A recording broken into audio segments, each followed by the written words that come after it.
He gone from a freelancer to having his own business, having his own video editing agency with 8 active clients, and now you become a CEO yourself. I think you told me to start hire people. Otherwise, I can't grow any further. Last year, I was living with my dad, and it was really small. A lot of companies, they want to keep you as employee. I feel like Thai management style is very similar to Japan, right? You know, like Japan, they all like they work overtime, but it just go nowhere. They could be working for a company for like 10 years, and their salary would be increased like maybe 3%, you know, for Thai people. Like, what do you say to them that looking to work here? If I were them, I would. What up, guys? Today we're gonna do a different interview. Instead of our student, we have our one and only Thai employee. I'm so proud of him because he have gone through enormous change, career change and all that stuff. We're gonna talk about that in the video. Give us a little bit of introduction about yourself, like, you know, what do you do and stuff. My name is M, 27 years old, and I'm Thai. Currently, I live in Bangkok, and I have been working with people as a video editor and a personal assistant for a year now. Yeah. I think a year and a half. I wanted to be like more of a casual interview, but like before you came, I was like looking at our old video. You can see like it's like 1 year ago. You know, the one like get 2K view. For our third employee here, M.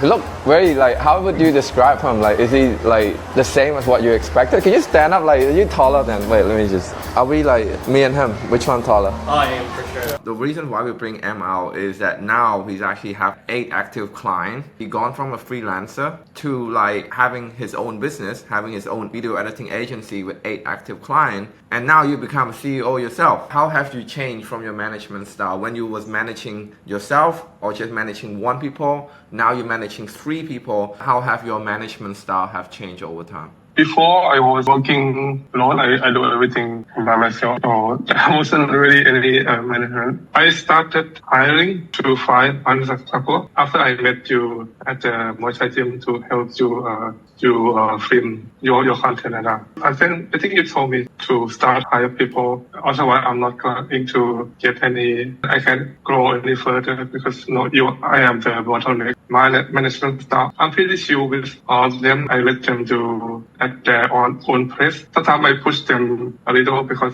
there are some urgent projects. But basically, I just let them just do their own thing. I am very fortunate because all my staff, they work very hard and they work very fast. Very good, hardworking people. Wow. Thai people are just hardworking in general, especially if they have opportunity to like work from home. Like, I don't speak Thai, so it's very hard for me to like recruit Thai people. When we first met, you were just a freelancer and you said that was your dream to start your own agency. How do you think the company is aligned with your career path? For my future goal, I'm actually planning to open my small editing company. I'm gonna hire a person soon. And just over a year from working, I'm obviously giving you some guidance, but most of 90% of the work, you do it yourself. Like, I'm just giving you a bit of guidance. Yeah, man. Like, so just over a year ago, you mentioned this. Like, you mentioned that you want to open your small video editing agency. Now you have 8 clients.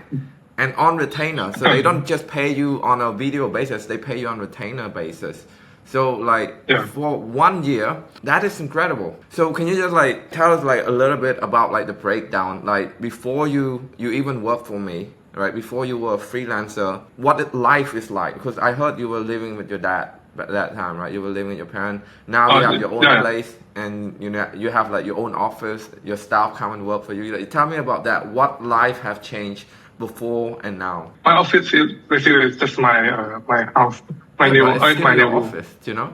I bought 2 new PCs just for my assistant. It changed a lot because last year I was living with my dad and it was really small, and I was thinking if I didn't move out to my own place and have some space, I cannot grow any bigger. For video editing agency, sometimes you cannot let people work at their home. I tried already. I let you work at your home. Edit my video. Yeah, I tried with freelancer. I hired him to edit a couple of videos. It was a very good result. Yeah, I think in general, you are quite different from the general mindset of being an employee, because employee, they're very safe. You know, they just get salary, they buy milk, they buy food.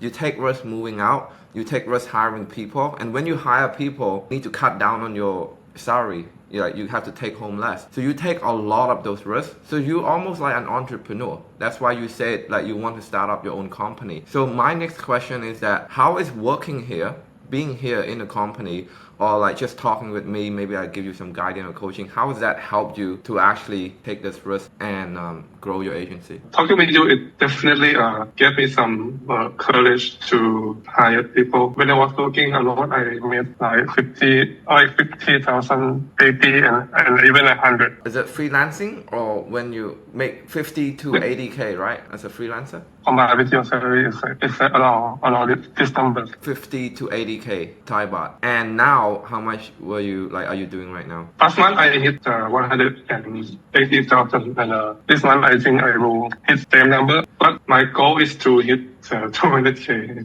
You're 180 already. Hitting 200K, Yeah. You're nearly there. If you're in Thailand and you're like in your 20, like 27, 25, making 200K is insane. 200K Thai baht is around 7,000 USD. It's insane in your 20 because a doctor has to study 10 years. I have a lot of doctor friends. They barely make, 100K. That's after 10 years in university. Aside from just talking to me, like, what do you actually learn from the company? Actually, it's funny. We have a contract where he have to come to my office twice a month, but he's actually never come. And because I never ask him. I like to keep everything remote. I think during our 1 year together, we meet like 3 times. So what do you actually learn in the company in terms of like, maybe you learn how to use Loom or you learn how to do SOP and stuff? Yeah, I don't really use this kind of program. I have my editor use a lot of AI generation video to enhance the editing, and I told them to just ask basic question instead of asking me. Yeah. So yeah.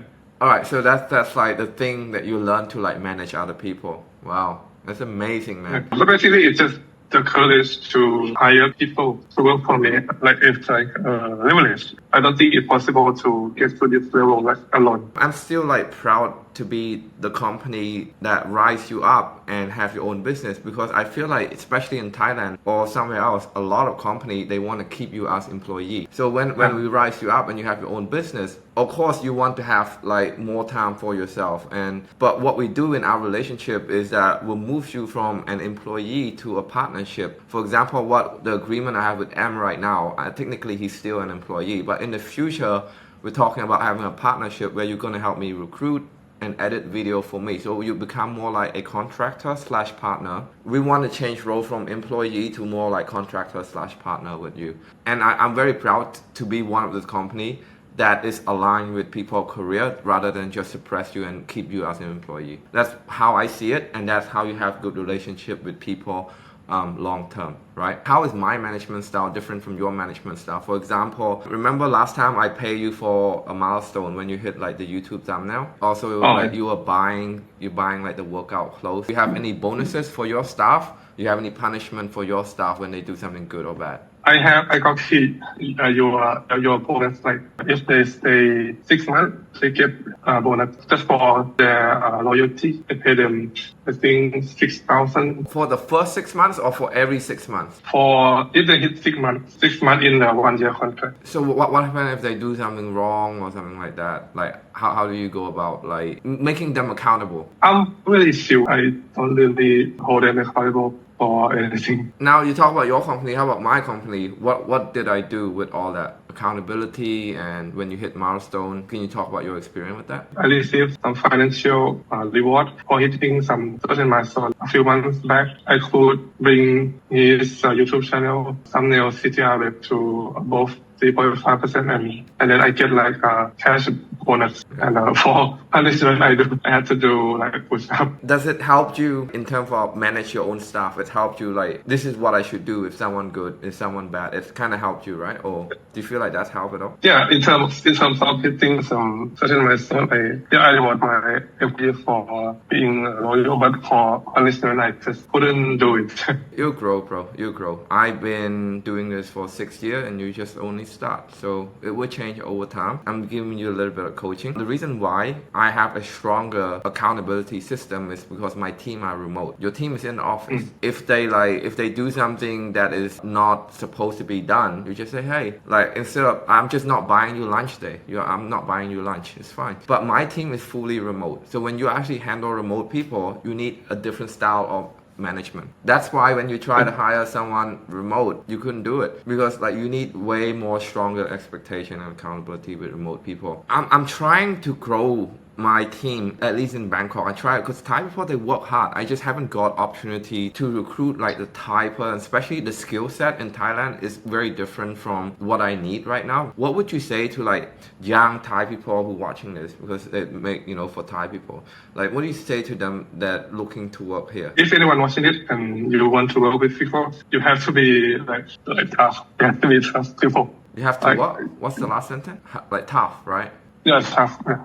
If I were them, I would choose to work with you because like, assistants can speak English. So if they come here and work with you, they definitely can improve their English skill. Do you feel like my management style would be different from a general like Thai company or Thai CEO? I feel like Thai management style is very similar to Japan, right? Like Japan, they all like they work overtime, but it just go nowhere. So if you look at Thai office salaryman to Japan salaryman, they could be working for a company for like 10 years and their salary would be increased like maybe 3% or 5% each year. So over 10 years, their salary increased by 30%. For most of the Thai companies, they would never allow their employees to do their own business, to do their own side hustle. They only increase your salary, I think, by 3% each year, right? Only if you hit KPI. If you like don't hit KPI, they're probably not going to do that. It's just like, it's a dead end. That's my thought. Let me know what you guys think. And if you guys want to work with us, just make sure you check the form underneath this video and apply and make sure like, you do the assessment properly and then we'll get back to you guys. Okay? Have a good one. Otherwise, I'll see you on the next video.